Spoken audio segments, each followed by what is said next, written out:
مہمان نوازی کریں مگر تکلف نہیں۔ ہمارے دین اسلام میں کھانا کھلانے پر خوب ترغیب مختلف اجر و ثواب کی شکل میں دلائی گئی ہے۔ جیسے مندرجہ ذیل حدیث میں آتا ہے کہ رسول اللہ صلی اللہ علیہ وسلم نے کھانا کھلانے والے کو نیک ساتھیوں اور رزق کی فراخی کے لیے مختلف انداز میں دعائیں دیں۔ رسول اللہ صلی اللہ علیہ وسلم سعد بن عبادہ کے پاس تشریف لے گئے، بس انہوں نے روٹی اور زیتون کا روغن آپ کی خدمت میں پیش کیا۔ آپ نے وہ تناول فرمایا، پھر آپ نے فرمایا، روزے داروں نے تمہارے پاس افطار کیا، نیک لوگوں نے تمہارا کھانا کھایا اور فرشتوں نے تمہارے لیے مغفرت کی دعا کی۔ اگرچہ مہمان نوازی اور کھانا کھلانا افضل کاموں میں سے ہے، لیکن رسول اللہ صلی اللہ علیہ وسلم نے تکلف سے منع فرمایا ہے، جس میں مہمان نوازی بھی شامل ہے۔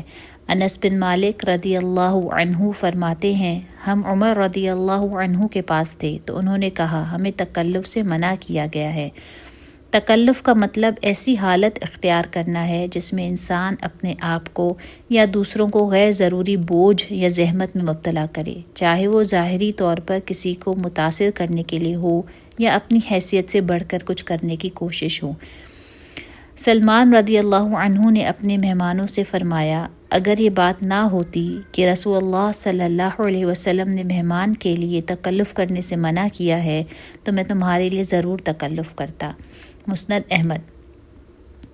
مہمان نوازی میں تکلف کی کئی اقسام ہیں۔ کھانے کی غیر ضروری زیادہ اقسام بنانا، اپنی حیثیت سے بڑھ کر دعوت کرنا، کسی ایسے ریسٹورنٹ لے جانا جو بجٹ سے باہر ہو، گھر کو بیجا مہنگی چیزوں سے سجانے کی کوشش کرنا، ایسے برتن استعمال کرنا جو روزمرہ زندگی میں استعمال نہیں ہوتے، کپڑوں اور ظاہری وضاحت میں غیر ضروری مہنگی چیزوں کا استعمال کرنا، تقریبات کو غیر ضروری لمبا کرنا اور وقت ضائع کرنا، حد سے زیادہ تفریح کے انتظامات کرنا۔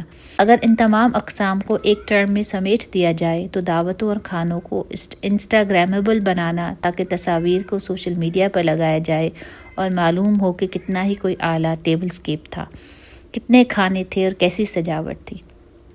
اس کے برعکس اسلام نے سادگی کو اخلاص کی طرف مومنین کو ابھارا ہے۔